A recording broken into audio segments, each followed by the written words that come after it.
institutions have in our legislation so that it can also be changed, because maternal love is the love that's going to change the future of mankind. So we'd like you to look into we that. like to say peoplekind, not necessarily mankind, because it's more inclusive. There we go, exactly. Yes, thank you. We can all learn from each other.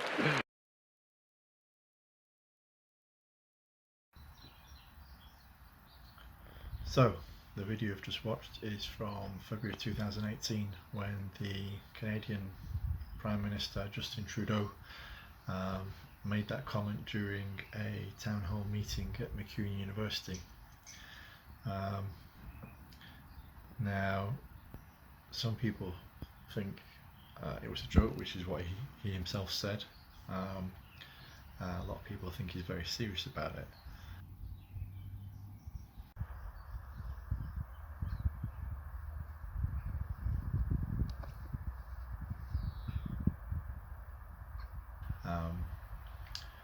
But regardless of whether it was a joke or not, there's quite a lot of PC stuff going on at the moment regards word usage and revision of a vocabulary. So I thought it might be worth revisiting this topic. Now I'm only going to deal with this specific word, but hopefully it will make us all think and reflect a little bit, and take each word as an individual word, rather than thinking that we should change everything just because it contains what looks like a specific word in there. So the question is then, should we be saying peoplekind, or should we stick with mankind? Should we be revising our vocabulary to make it more inclusive? If we do that, is there anything that we might lose by doing it?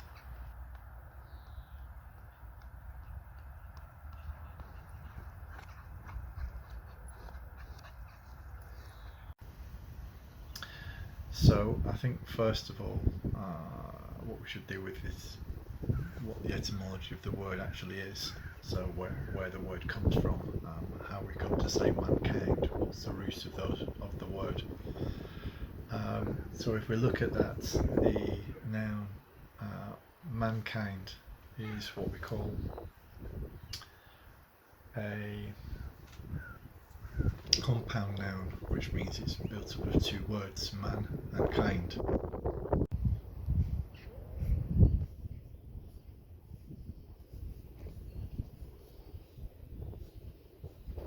Now, mankind obviously doesn't mean that men are kind, so it seems straight away that kind's changed its meaning at some point. It doesn't mean what we think it means.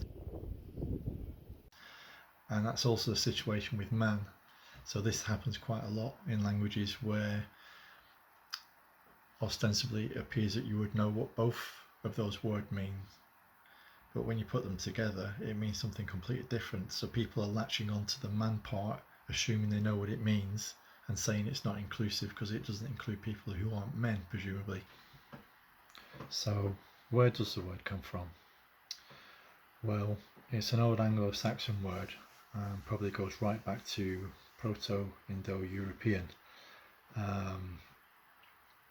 Man was the old word for human or person or something similar.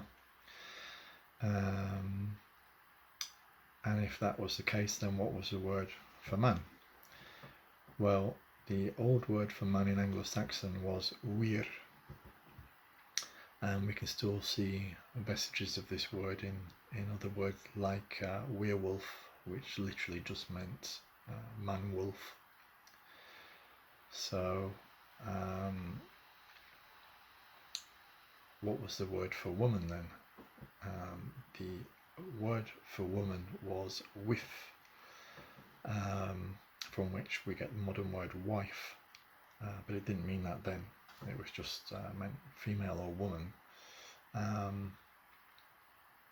So we had then weirman, which was a male person or a male human being, and we had wifman, which was a female person or a female human being. and then eventually with evolved to become wife, and with man eventually became woman. So what does kind mean? Well, kind was likely originally pronounced as kin, another old Anglo-Saxon word, which just meant race or kind or species or something of that connotation. So mankind wasn't referring to men at all. It just means the human. Man is human, and kin would have been race. So it literally means the human race. So going back to people saying that we should change mankind, and there are those people that are saying it. I'm not saying that everybody agrees with it, but there are people who think we should change mankind to make it more inclusive. But if you learn where the word comes from, it is already inclusive because it means the human race. It's not referring to any particular gender. So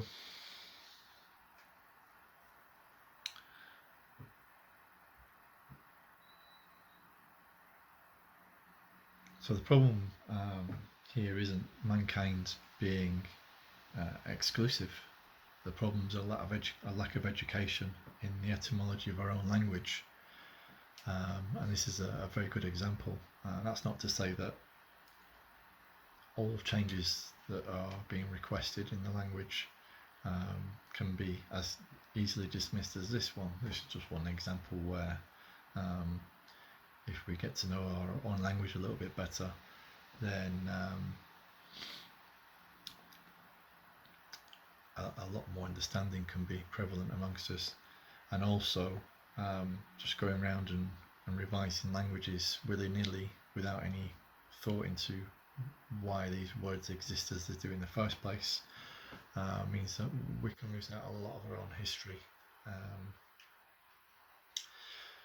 Now, there are those people that will say, well, yeah, it may have originally meant that, but now man, we don't use the word where anymore, and we do use man just for man. So therefore, with the current understanding of man, it isn't inclusive because people will assume that mankind refers back to men again.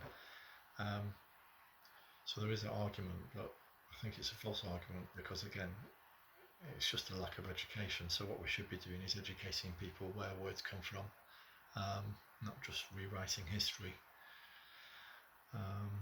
So again, I'm speaking specifically on this video just about the word mankind and whether it should be replaced with peoplekind. So there's lots of other examples where I agree maybe the word should be changed or referring to other situations. You know, my opinion is going to change based on the words that are being used and what the suggested alternatives are, and whether the etymology has been considered in the change, or if we're just, it's just a political agenda. So in a way, that's the end of my thoughts on that.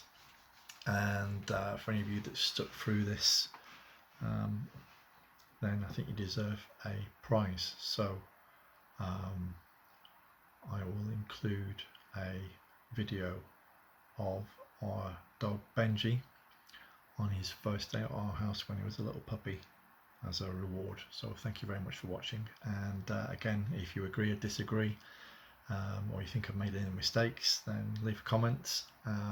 If you like the video, then give us a subscribe, hit the notification bell so you get an alert when I put more videos out, and have a great day.